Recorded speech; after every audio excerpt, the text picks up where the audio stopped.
spray 3 times, click your heels together, it's in a place at home. And when you get through the session, somehow, it's a maze ball. That's great. And I've streamed for 2 hours on a video game session, and the next day I have to cancel the session because I didn't anticipate it would be that overly stressful. So I try to do a Kiba session on Naruto, and he's 16, and I sounded 80. Not good. It's like, yeah, I can fake this, no problem, I got this. Let's go, Akamaru! And Kyle, get out of here. I'm not fired, am I? No, just no heal. That's built into the session. Sometimes, I mean, the production schedules are really tight on games. I mean, they can be recorded in as little as a day. Or they can stretch on for 6 months or even a year, like the Final Fantasies of the world, or Resident Evils. Like, these are massive projects that take forever. And especially now with the new trend of motion capture, all the stuff that, like Avatar, the James Cameron Avatar, everyone did. They wore the funny suits with the skin-tight things and the little light balls all over them. That's the big thing now. It's like on-camera acting, but not. You have to memorize your dialogue. Ooh. I hate that. In voice acting, your script's always in front of you. In motion capture, you gotta memorize your dialogue, which people in theater and on stage are like, I do that all the time. Bitch, please. And I'm like, I can't do that, I can't remember the dialogue. I'm a whiny brat, I know.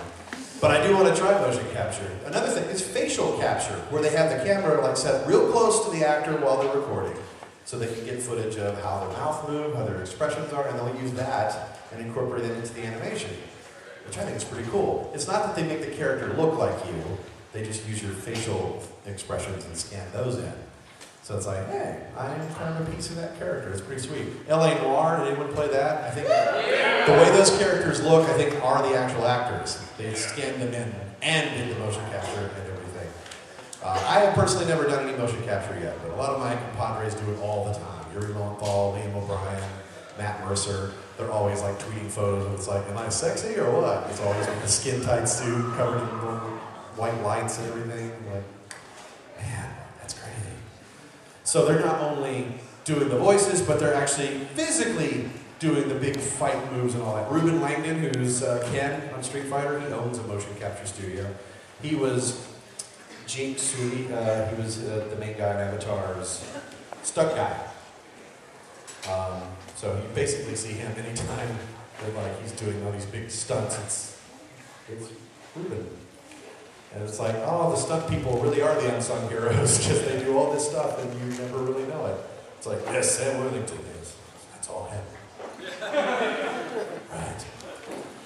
The whole trend about video games where they're having celebs come in and do the work. Like, oh, it's so annoying. You can save so much money. Just hire the professionals, please. Good God.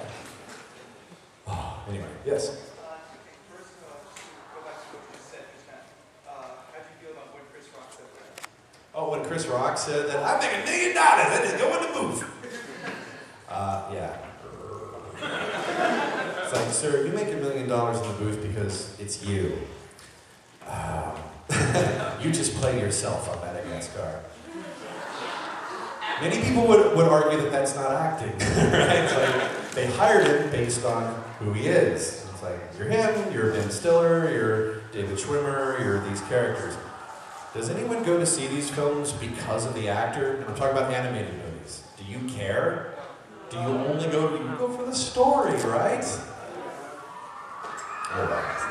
Please, Hollywood, listen, is there anyone here who casts on Hollywood films? Hire me. But besides that, please send a message to the studios that fans, we want stories, we want characters, and hire the people you would save, especially in this crappy economy. What is the breakdown of $200 an hour as opposed to what you're paying Chris Rock? Jeez. I personally want to say that when I heard Chris Rock say that, I was like, wow, you really need a serious wake-up call, because as far as I know, not every big name star could really be that arrogant. I mean, look at Patrick Stewart, for instance. I mean, one could argue that he's a big name too, but he's also really quite good at what he does. Yes. So I'm just saying that I understand the animosity between big name actors, but on the other hand,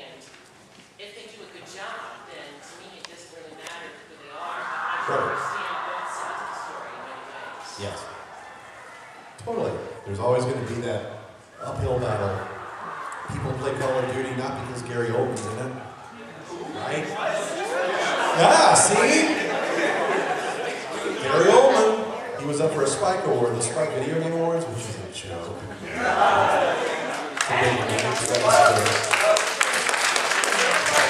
It's kind of a slap in the face. They had Tara Strong there, but they didn't really give her props. They had Mark Hamill there. Come on. I mean, I would argue that those are celebrities. They're even in a higher echelon of voice actors, but still, they kind of got the... Meanwhile, best performance in a video game. Gary Oldman. What? And Gary Oldman's an awesome actor. I'm not saying that. I'm just saying, what?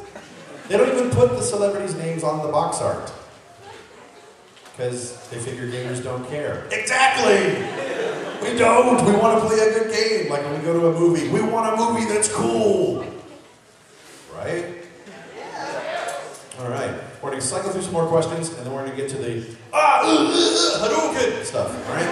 Promise. Okay, you sir. So do you support any bringing in of like Hollywood actors or good name actors? Like for example, Martin Sheen and Mass Effect. So is your idea that they can't do that as well as bringing in voice actors? Or do you think that Some are well suited, others aren't. And it's hard to figure out who. You never know. I mean, you could bring in like wrestlers for the wrestling game, but I hear they're kind of hard to work with. I heard the guys that did the Jackass game, you know, are from the show Jackass, but they were really douchey in the studio. They weren't serious at all. They weren't professional at all. So that's another uphill battle. You hear stories behind the scenes of like all these celebrities are really diva-ish and they're late to their sessions. And it's like, God, you can make it so much easier. We're professional. We do this for a living. We show up on time. We do what's asked of us, and then we go. We don't sit there. My character wouldn't do that. I'm sorry, I don't do that. It's like, oh, if you don't do that, I will. I'll gladly take your scraps, Chris Rock. That don't sound like Chris Rock. But sometimes they do hire us to do voice matching. I got hired to do Seth Rogen on the Spiderwick Chronicles game. So when the celebrities turn their nose up or just are too busy, then they'll throw a stat bubble. Yes, sir. Michael Jackson. Anyway, you took insert all sorts of things like Tachibana, Lemon Jjigae, and Sego's Basero, right? Yes. I mean, you just record your voice and then just send it in or... Oh, no. No. The auditions, most of us nowadays, voice actors, are expected to record from home. Because it's more convenient, it's faster, and it's just good as an actor to be up on technology and at least have a basic understanding of editing. Things like Audacity, it's a free program you can download, that's a multi-track editor. A lot of people that do amateur voice acting from home for the VAA, the Voice Acting Alliance and all that, you're able to do that. And you can get a USB mic for less than $100. They make ones that cost a lot more, but you don't have to get that. You just need to have a good soundproof area in your home. But when it comes to the actual project, they do actually book a studio in LA. They're usually about $300 an hour. So that's why time is money. So if an actor misses a session, we're paying the engineer and the staff to be here, and the actor can't be here, and then we got to scramble to get that time filled by someone else.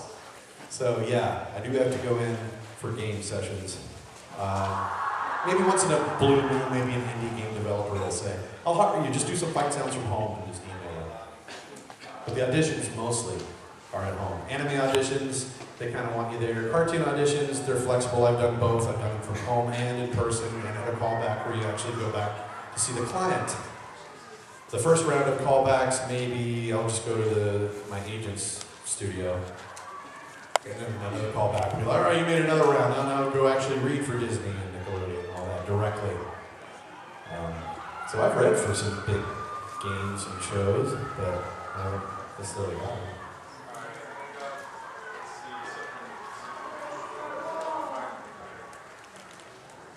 Alright, so you send them in. So how do you know when an opportunity is coming up, or when the audition is over? You You never know. You never know. That's why you have to be available as much of the day as you can, as much of the weekday schedule, Monday through Friday, as you can. So try and find a night job or one that doesn't take up every day. Have a flexible job. That's why so many actors are waiters. Because in LA, especially, they just flip-flop schedules. It's like, I got audition, I gotta go. Session, you have to be available. If you're not, then you're just not in the running, really. So, yes. I've got an interesting question for you. Now, we all know you do video game voice acting. Can you actually play the people who you're the voice of? Like, can you actually play Ryu in Street Fighter? Can I play them? Can you play, like, are you able to play him well? Like, you are that character, but are you good? Basically what you're saying is, are you good at the game? No, I suck. I'm horrible. I love games, but I am not good. Especially, I just button mash. Yeah, I have a 50% chance on Marvel vs. Capcom, but Street Fighter, that requires skill. That has none. No, I'm just saying. I've gotten lucky before, but it helps if you know the combos. I can't remember them to save my life. I've just got bad memory. Who do you think your favorite person is to voice in Hebert, what? It's the time. What? The time. Ah, this is awesome, the crap tag. Yeah. No, I love doing it all, honestly. I really do. It could be a crappy no-name character that lives for 2 lines, or someone who is in a franchise and goes on forever. Repeat business. Bacon. Yes, sir? Where do you find your auditions? Like, I've seen Backstage.com and stuff like that, but where's a good place to look? That's the uphill battle. You kind of either need to know representation or you need to be where the work is and start networking with people. A lot of actors also direct. I don't, so don't crowd me like, hey, Kyle, cast me. Like, I don't do that. But, some do, but they're all going to tell you the same thing. They're not going to cast you if you live here in Jersey when they live in the West Coast. They're going to want you to be there. Same with cartoons. They want you to be there. Anime, you do need to be there so they can see the footage. Now, the technology exists, and once in a while I did do some Full Metal Alchemist Brotherhood from home. They sent me the video, they sent me the Japanese audio, and then I record it, and then they import it in on Pro Tools in Texas, and everyone doesn't know the difference. But in general, they do want you there for the game. Yes? Sorry. You said that you could get $200 an hour for video games. Do you get any sort of royalties or commission off of it if it takes off as a really popular video game? Good question. Do we make residuals? Royalties would be like if I created a song and it made money, then I would get royalties for every time it played on the radio. Residuals are like, I'm involved in a project and I get a piece of it for its, how many times it aired or whatnot. Games, there is no fee structure set up for that. There's no extra money involved. You're just paid for your session and that's it. So Call of Duty, no kickback there. I'm not on Call of Duty, I'm just saying. But like that's like the big stuff.